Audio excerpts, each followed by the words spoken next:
50 लाखांची खंडणी मागत जर खंडणी दिली नाही तर जीवे मारून टाकण्याची धमकी दिल्याप्रकरणी मसवड येथील 5 जणांच्या विरोधात सातारा शहर पोलीस ठाण्यात गुन्हा दाखल झालेला आहे. प्रकरण नक्की काय आहे पाहूया.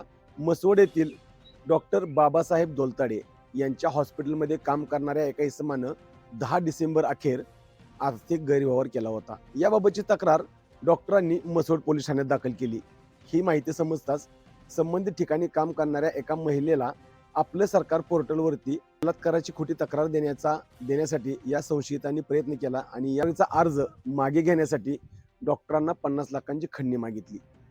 या खंडणी मागण्याच्या पाठीमागे असणारे हे 5 जण कोण? संग्राम शेटे, नितीन केवटे, अमोल राऊत, त्याचसोबत दीपक रुपनवर आणि दिनेश गोरे या 5 जणांनी संगनमत करून या डॉक्टरांना 50 लाखाची खंडणी मागून धमकी दिली होती. या सगळ्या गोष्टीमुळे मसवड शहरामध्ये आणि परिसरात मोठी खळबळ उडालेली आहे. नक्की पाहूया यापुढे या प्रकरणाचं नक्की होणार काय. संदीप जठार, गोंदवले.